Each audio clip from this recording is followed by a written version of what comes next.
Bang Suma ngomong tentang Islam, habis itu ngomong lagi tentang Kristen.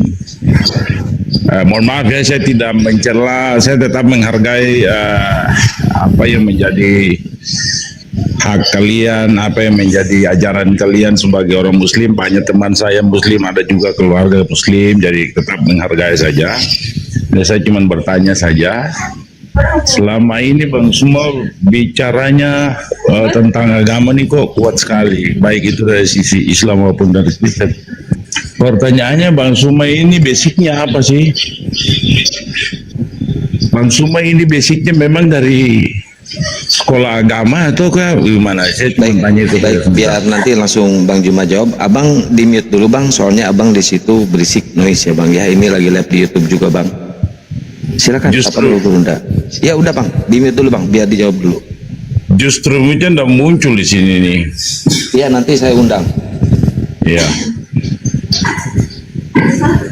Oke, suara sih kedengaran Kang? Aman? Iya, Dek. Oke, baik. Jadi berbicara mengenai hal yang saya lakukan, ya basicnya apa? Ya saya seorang pendidik Bang. Saya seorang pendidik. Saya mengambil jurusan pendidikan, psikologi pendidikan. Jadi saya belajar tentang proses anak didik, tentang seorang pendidik dan seterusnya. Saya belajar tentang psikologi, dan sebagai Muslim, tanggung jawab saya sebagai Muslim adalah menyeru seluruh manusia. Al-Quran yang membimbing saya untuk menyampaikan itu. Al-Quran surah An-Nahl ayat 125. Bismillahirrahmanirrahim. Ud'u ila sabili rabbika bil hikmah wal mau'idatil hasanah wajadilhum billati hiya ahsan. Serulah manusia kepada jalan Tuhanmu dengan hikmah dan pengajaran yang baik. Dan perintah berdebatnya jelas. Berdebatlah dengan mereka dengan cara yang baik. Wajadilhum billati hiya ahsan. Jadi ada perintah berdebat, tapi dengan cara yang baik. Di data yang lain, illal ladzina zalamu minhum, kecuali terhadap orang-orang zalim yang ada di antara mereka. Maka kamu harus tegas, kamu harus keras terhadap mereka, supaya mereka mendapatkan pengajaran. Banyak yang menolak, tapi tidak sedikit yang kemudian menerima. Jadi kalau hanya berdasarkan apa kredibel Anda, apa background Anda, apa basic Anda harus sarjana teologi, Anda harus sebagai seorang ustadz baru menyampaikan kebenaran. Tidak. Siapapun yang melihat kemungkaran, maka wajib hukumnya dalam Islam mencegah kemungkaran itu. Ta'muruna bil ma'ruf wa yanhauna 'anil munkar. Maka itu kewajiban umat Islam, menyampaikan yang baik, yang ma'ruf, dan mencegah kepada yang mungkar. Itu yang pertama. Yang kedua, bertemunya dua muara. Muara Islam dan muara Kristen. Islam adalah ajaran yang diperintahkan untuk disampaikan kepada seluruh manusia, bahkan kepada alam semesta. Rahmatan lil alamin. Islam datang sebagai rahmat untuk alam semesta. Begitu ketemu dengan Kristen, rupa-rupanya Kristen juga ada perintah yang disebut perintah apa itu?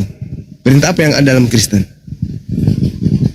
Amanat agung Bang. Amanat agung.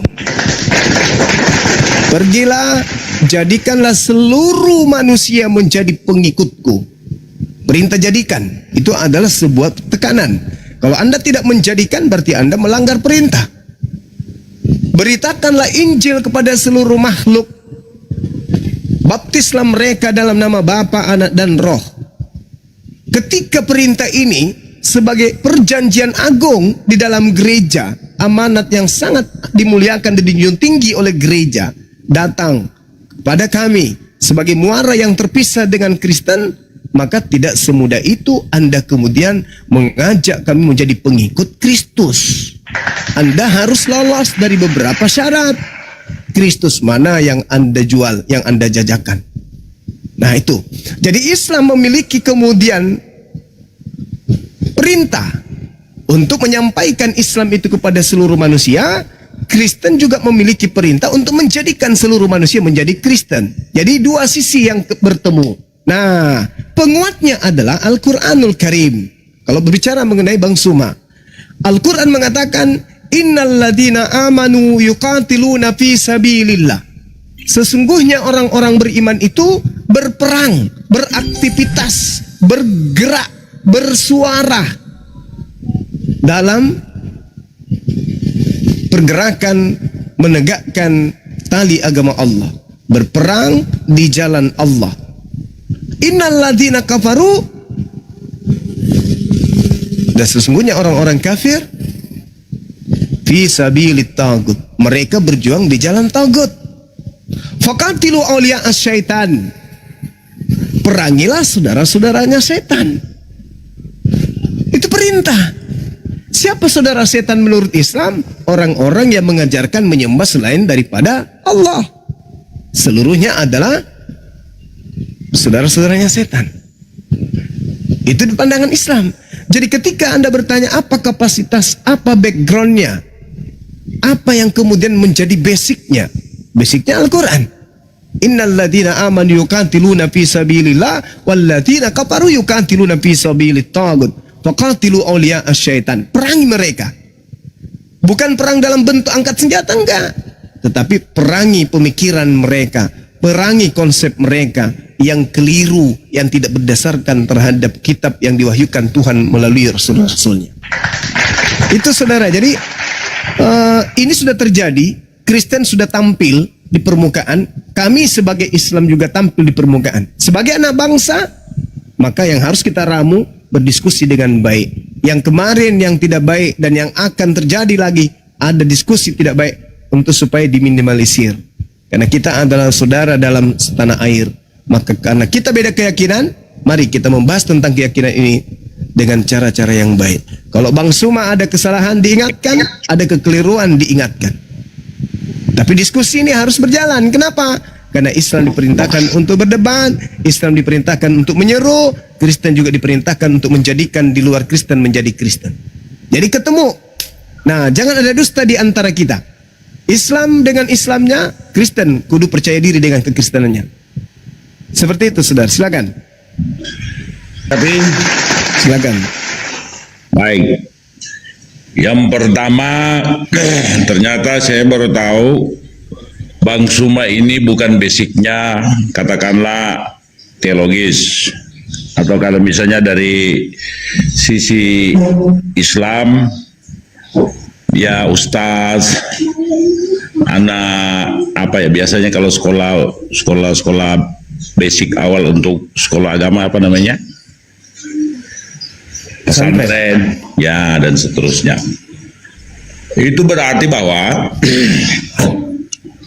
pemikiran-pemikiran Bang Suma terkait dengan urusan agama, yang pertama saya tetap menghargai, tetapi bagi saya Bang Suma berbicara terkait agama apapun, baik itu dari sisi Islamnya tetapi juga dari sisi Kristen, bagi saya Bang Suma hanya berbicara dari sisi pandangan Bang Suma secara pribadi, secara manusiawi, tanpa punya basic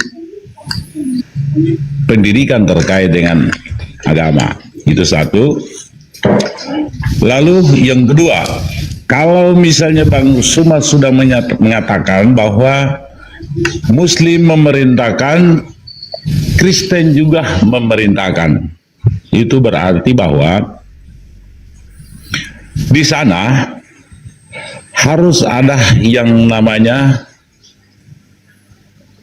saling menghargai. Artinya bahwa masing-masing tetap meyakinkan dengan apa yang menjadi keyakinan masing-masing. Nah, pada titik ini mestinya perbedaan pandangan, perbedaan keyakinan itu harus diimplementasikan melalui kata-kata. Artinya bahwa apapun yang kita berbicara, tetapi sedapat mungkin kita menghindari cemoohan, kata-kata kasar terhadap orang yang berbeda keyakinan. Kan begitu. Berpandangan boleh, bernarasi boleh, tetapi kita tetap harus menghargai keyakinan orang yang menjadi dasar. Itu maksudnya. Jadi mohon maaf, ini karena sepanjang ini kan saya dengar Bang Suba selalu mencomot orang lain, mencomot orang yang tidak sekeyakinan gitu. Jadi saya hanya berpandangan seperti begitu. Karena ya kalau Bang Suma punya pandangan yang tadi Bang Suma katakan, itu berarti bahwa ada titik temunya, yang itu kesimpulannya harus kita saling menghargai antara satu dengan yang lain tanpa harus mencomot. Ini parah nih. Kata-kata yang kasar. Begitu. Tenang. Oke Bang. Oke, itu saja. Tenang. Iya, saya rasa ini adalah masukan yang baik. Ya, satu pandangan yang nilainya positif, cakupannya positif, dan cukup mengedukasi. Cuman satu hal kemudian sebagai narasi yang membangun wawasan kita, bahwa kita tidak pun bisa menilai seseorang itu dari permukaan saja, tapi kita harus menilai orang itu ketika bertindak, apa yang melatar belakangi tindakan orang tersebut ada. Berbicara mengenai pendidikan, saya mondok 6 tahun. Saya lulusan dari pesantren Nurul Junaidiyah, Lauwo, Kabupaten Luwu Utara pada zaman itu. Saya angkatan 98, kemudian ambil jurusan perbandingan mazhab di UIN, YIN waktu itu Alauddin, kemudian di Universitas Muslim Indonesia saya juga mengambil jurusan pendidikan agama Islam. Jadi terkait hal ini mungkin saudara-saudara perlu pahami bahwa ketika di dalam berdialog, ketika di dalam berdebat, ada sesuatu yang mungkin ungkapan atau perilaku yang menyebabkan ya orang menilai beda, masing-masing punya penilaian terhadap Bang Suma. Itu saya akui memang. Tapi ketika niatan ini lahir dari seorang saudara kita, ya dari Kristen, saudara CSK 76, ya kita harus menghargai itu. Tadi di awal saya menjelaskan bahwa dasar pijakan saya terjun di dunia debat latar belakang karena Al-Quranul Karim, dan dari pihak Kristen sendiri, muaranya dari seberang, karena Kristen ini adalah memiliki sebuah konsep amanat agung untuk mengkristenkan seluruh manusia di atas muka bumi. Mengkristenkan seluruh manusia di atas muka bumi, sebagai seorang yang mempelajari Bible, sama halnya menjadikan seluruh manusia di atas muka bumi sebagai manusia yang akan diusir oleh Yesus nanti di akhir zaman. Membiarkan orang-orang ini diusir oleh Yesus kalau saya tidak ngambil bagian. Yang kedua, saya boleh dinilai dengan penilaian masing-masing, tapi izinkan saya berbicara. Dalam hal Islam, Islam menyampaikan keislaman tanpa unsur paksaan, tanpa unsur mengelabui, tanpa unsur berpura-pura. Islam dengan jati dirinya 100% maksimal pasang badan dengan keislaman itu sendiri. Sedangkan Kristen meninggalkan cangkang. Kristen melepaskan wibawanya sendiri. Kristen melepaskan disiplin ilmunya sendiri. Kristen mengajarkan kekristenannya dengan pola yang tidak diajarkan kemudian oleh Yesus itu sendiri. Ketika mereka berhadapan dengan orang Yahudi, Kristen seakan-akan Yahudi. Mereka menggunakan banyak istilah-istilah Yahudi. Ketika mereka berhadapan dengan umat Islam, mereka melepaskan cangkang aslinya, mereka menggunakan istilah-istilah Islam. Pembeda ini jelas antara kami umat Islam dan saudara-saudara Kristen sebagai orang-orang yang mengatakan mereka adalah apologet Kristen. Sayangnya mereka membantah Al-Quran dengan memakai istilah Al-Quran. Mereka benci kepada Al-Quran dengan mengutip-ngutip istilah-istilah Al-Quran. Mereka benci kepada Nabi Muhammad yang membawa Al-Quran, tetapi Kristen diajarkan dengan lebih banyak menggunakan istilah ajaran Nabi Muhammad daripada istilah dari Paulus. Maka dari dasar langkah awal saja Kristen sudah terlihat timpang. Islam dalam proses terjemahan Al-Quran tidak mengambil bahasa-bahasa yang prinsip di dalam Bible, tetapi Bible pada saat diterjemahkan ke dalam bahasa Indonesia offside, mengambil istilah-istilah yang sangat prinsip di dalam akidah Islam untuk masuk sebagai bagian daripada kitab untuk menguatkan narasi-narasi para apologet Kristen. Nama lain daripada Al-Quran adalah Alkitab. Tetapi sayangnya, Kristen lebih familiar menyebut kitab mereka dengan sebutan gelar Al-Quran yaitu Alkitab daripada Kristen menyebut kitab mereka dengan sebutan Biblika atau Biblos. Maka PR kami sangat berat. Kenapa? Kami harus menyadarkan saudara-saudara kami Kristen untuk supaya sadar bahwa dalam berapologet, dalam pembelaan akidah, baik apologet Islam maupun apologet Kristen, Kristen harus terlebih dahulu mandi air 7 sumur 7 rupa kembang. Kenapa? Mereka selalu membawa nama istilah-istilah Al-Quran di dalam mengajarkan agama Kristen itu sendiri. Dengan kata lain, Kristen sebelum berperang sudah kalah duluan. Kenapa? Karena mengatakan Islam itu kesalah, tetap jual agamanya dengan menggunakan istilah Islam. Mengatakan Al-Quran itu bukan firman Tuhan, tapi menguatkan narasi kekristenannya dengan menggunakan istilah-istilah Al-Quran. Mengatakan Nabi Muhammad itu bukan Nabi, tetapi gelar-gelar Nabi Muhammad digunakan untuk memberikan gelar itu kepada Paulus, pendiri agama Kristen. Jadi sebelum mereka bertanding, Kristen kalah duluan. Coba, ini sederhana, Bung. Ini sederhana.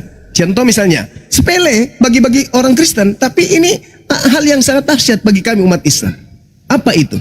Ketika orang Kristen mengotori bibir mereka dengan mengucapkan buku-buku dari Belanda itu dengan sebutan Alkitab, itu pukulan telak sebenarnya kepada Kristen. Adakah kemudian orang Islam pernah menyebutkan Al-Quran ini sebagaimana Allah berfirman kepada Nabi Muhammad di dalam Bible surah Yasin ayat 3? Nggak ada itu. Tapi kalau di Kristen, naasnya dia mengatakan begini, sebagaimana di dalam Alkitab surah Galatia ayat 13, Al-Quran banget. Alkitab, Al-Quran, surah, Al-Quran, ayat Al-Quran. Kemana Biblos? Kemana Grape? Kemana Apostolos? Hilang semua.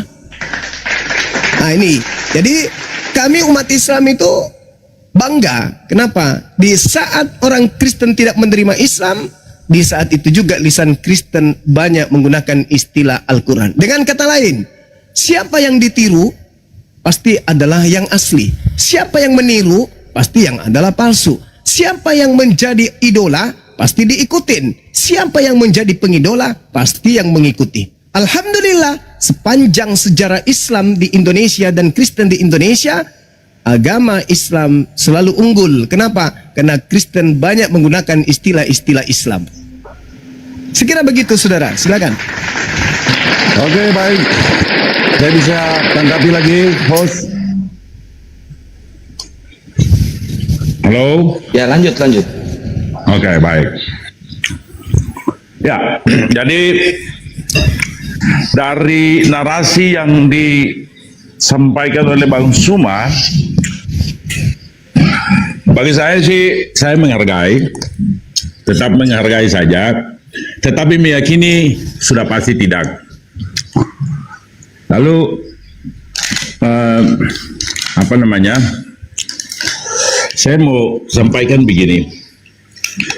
Yang dimaksud Bang Suma katakan Kristen itu sebetulnya yang Bang Suma maksudkan Kristen di Indonesia ataukah Kristen secara keseluruhan dalam kaitan dengan penggunaan istilah Alkitab ataukah dalam kaitan dengan isi Alkitab.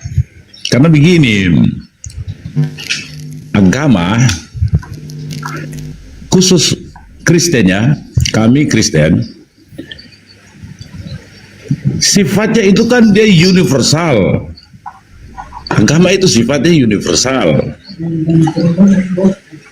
Jadi itu diterima dimanapun keberadaan suku manapun yang meyakini itu, kan tidak ada masalah terkait dengan istilah kan gitu. Di Indonesia katakanlah kami menggunakan istilah atau memakai kata Alkitab.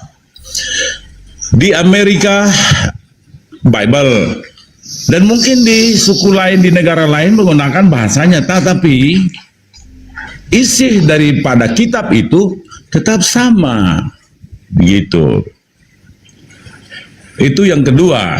Yang ketiga, Bang Suma tadi mengatakan Kristen mengutip atau Kristen meminjam.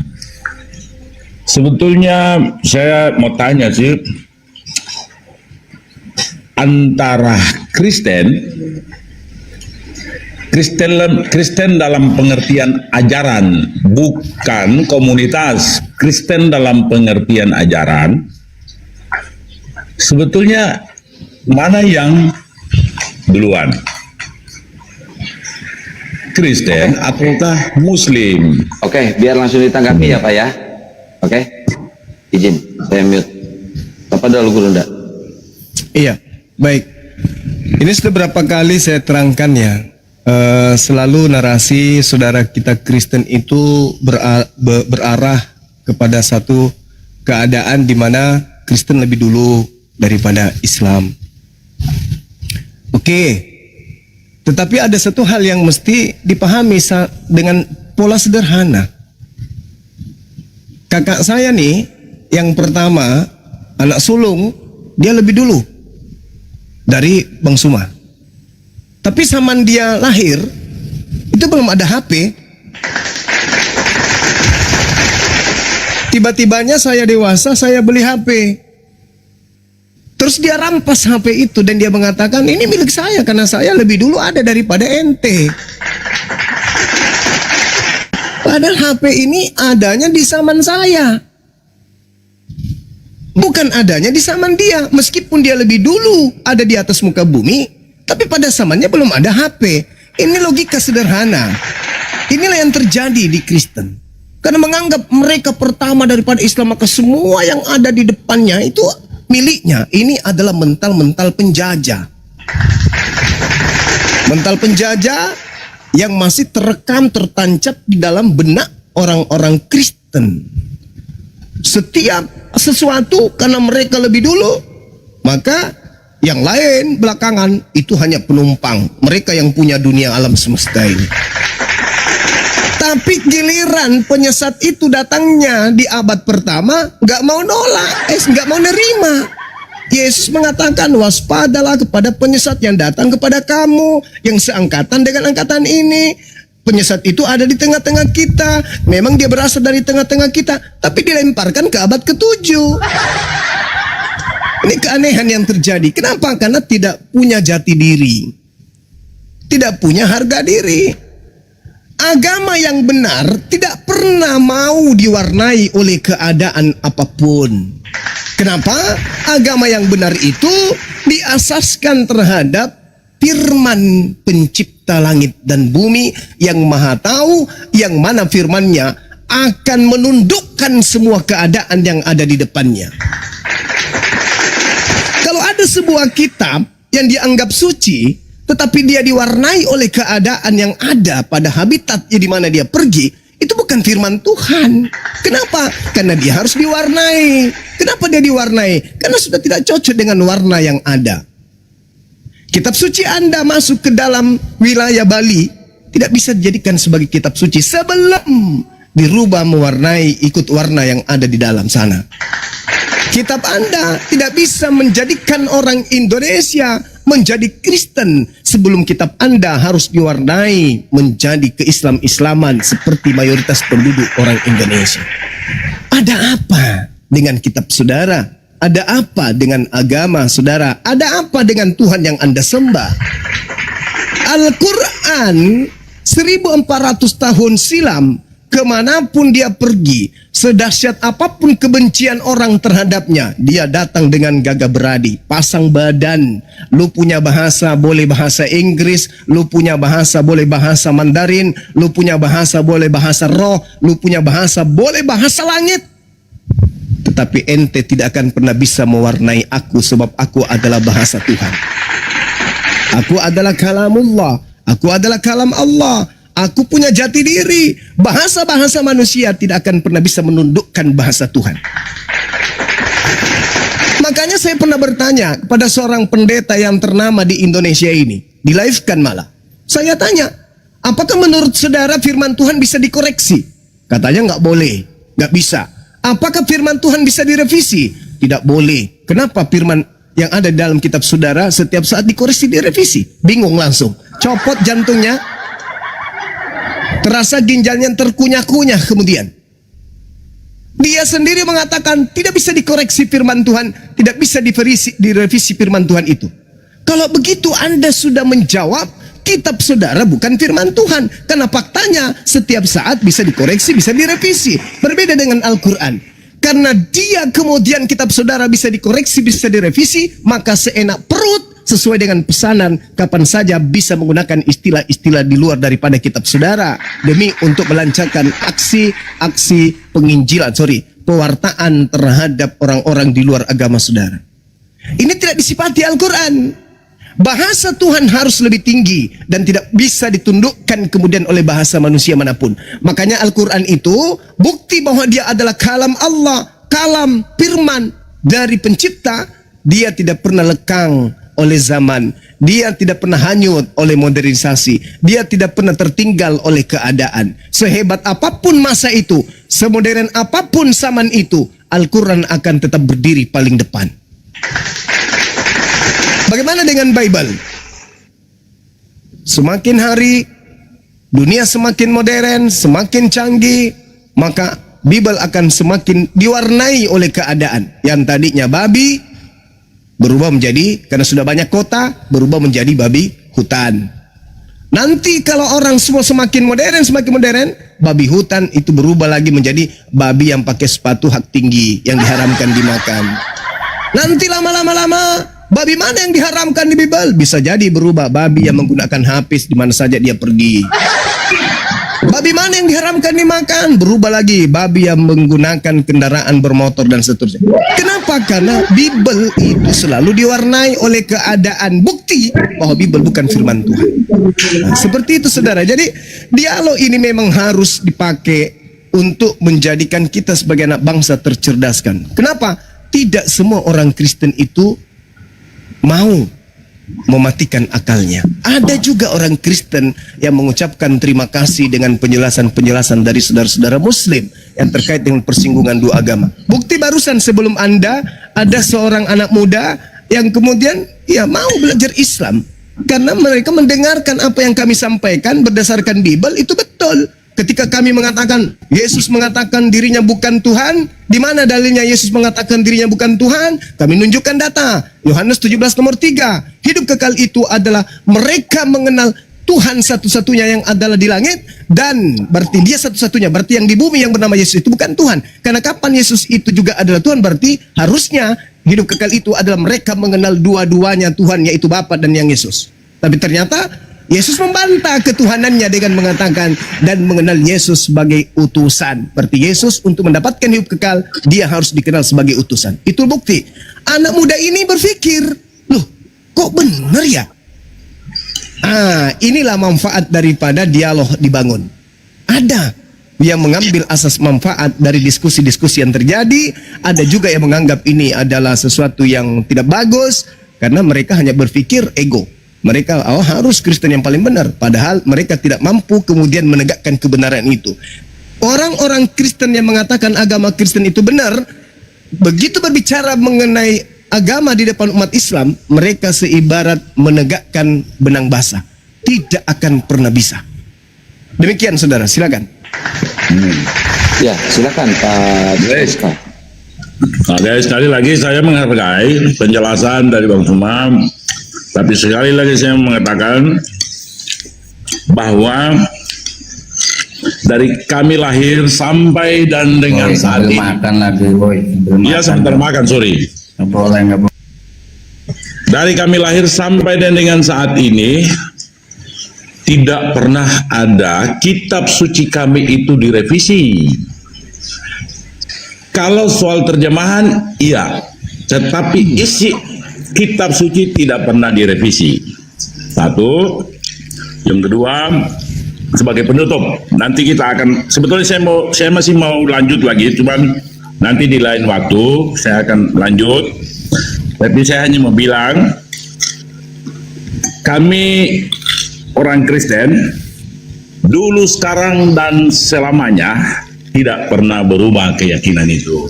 Jadi menghargai, ya tetap kita menghargai selaku keyakinan orang saudara kita juga banyak yang Muslim.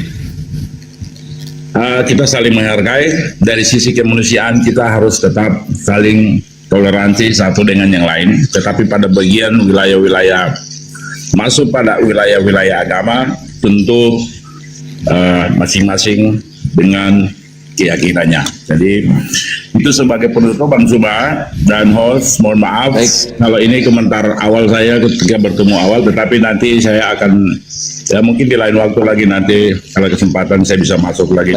Baik Pak. Jadi poinnya cuma satu yang barusan ya Pak ya.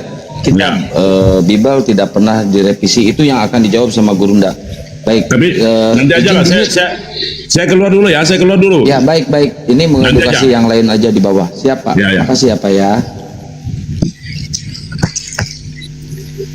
Oke, poinnya yang itu Gurunda. Jadi Bible tidak pernah direvisi kata dia.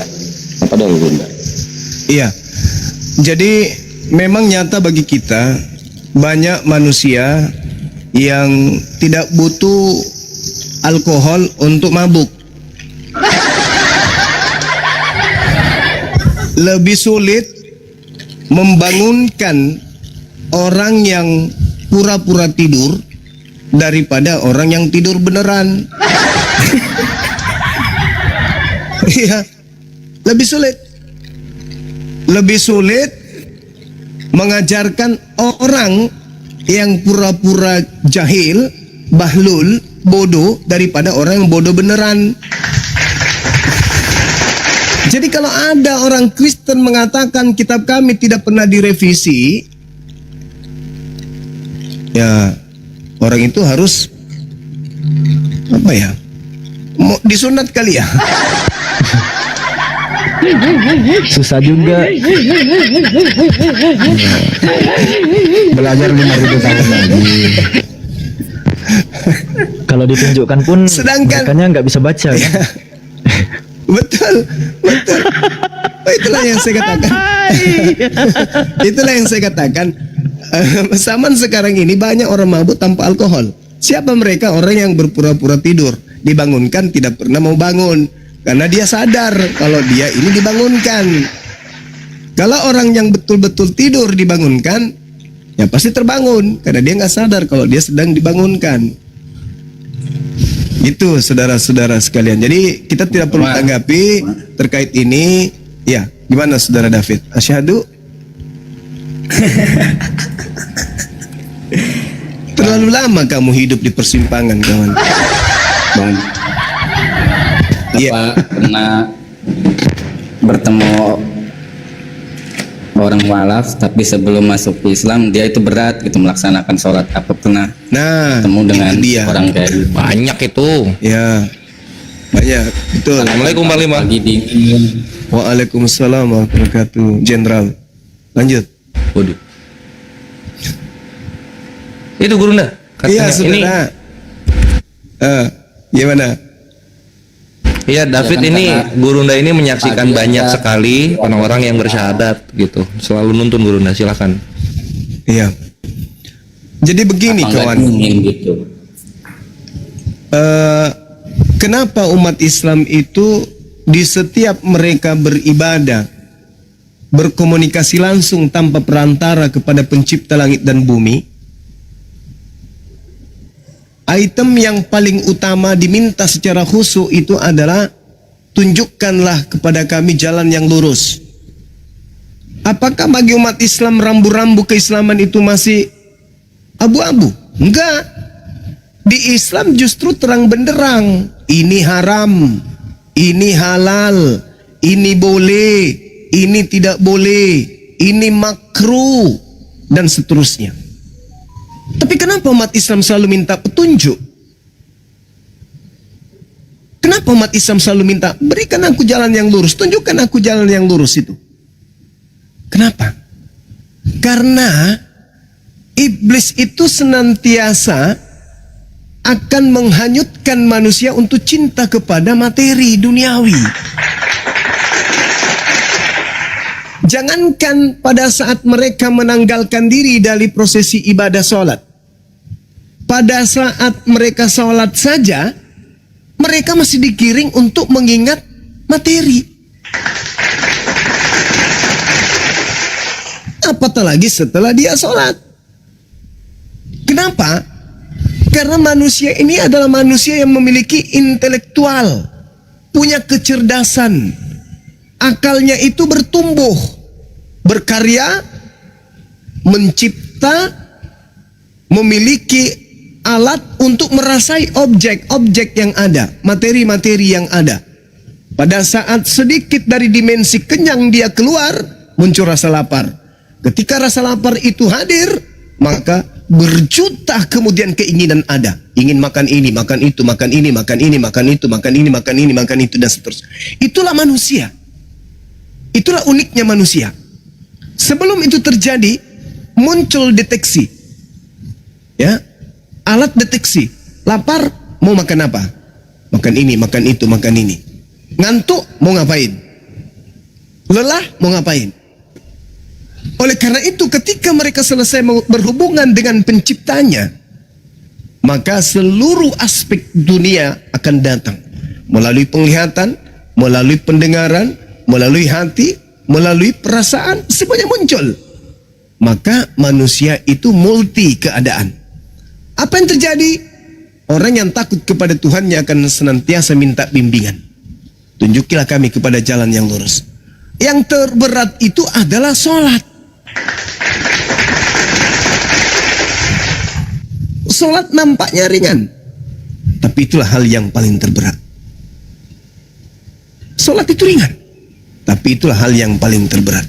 Ketika Anda lulus sholat, maka seluruh perintah-perintah lain akan terasa ringan. Puasa, zakat, infak, sedekah, haji, semuanya akan terasa ringan. Bila mana sholat ini tidak menjadi beban lagi bagi Anda. Itu di Islam. Kalau sholatnya udah bagus, maka seluruh kehidupannya orang itu akan bagus. Yakin dan percaya itu. Saya ulang lagi, pada seluruh umat Islam, anak-anak saya, adik-adik saya, jika sholatmu bagus, maka seluruh unsur hidupmu akan bagus. Jika sholatmu terpelihara, maka seluruh hidupmu akan terpelihara. Jika sholatmu ini terbenahi, maka hartamu semuanya akan terbenahi. Yakini, percayai itu. Yakini. Kelalaian kita umat Islam mencari kehidupan dunia, tapi tidak menjadikan sholat itu sebagai sirat, hudan, petunjuk, jembatan untuk menemukan semua hal-hal duniawi dan akhirat. Jadi kalau Anda ingin selamat, ekonomi, pendidikan, kesehatan, kelapangan rezeki, apa yang terutama yang harus Anda benahi? Bukan pinjaman di bank. Bukan. Tapi yang Anda harus benahi adalah wudhu. Wudhumu. Pelihara itu. Kedua, solatmu. Bagaimana kamu berkomunikasi dengan sang pemilik? Jangan takut miskin. Jangan takut sakit. Jangan takut dicemooh. Selama engkau dekat kepada sang pemilik. Analoginya gini. Anda ingin bertamu kepada rumah sahabat, kepada rumah seseorang. Di situ ada buaya. Sebelum masuk di halamannya, pekarangannya ada buaya, jangan hantu, jangan Pak Bom Bom. Di situ ada buaya, ada serigala, ada harimau, ada guguk. Anda mau masuk ke rumah tersebut, ada nerakanya, ada sakit, ada penyakit lever, ada penyakit kanker, seluruhnya yang seram-seram mengelilingi kemudian. Tetapi Anda dekat dengan sang pemiliknya. Anda tinggal telepon. Halo bro, yes, Masya Allah. Kamu apa hubungi saya bro? Ini kawan, saya butuh bantuan, boleh nggak saya ke rumahmu? Karena yang mau datang ini adalah kekasihnya, sahabatnya, maka diperintahkan seluruh binatang-binatang buas itu untuk masuk kandang. Masuk, ada saudara saya yang terbaik mau datang.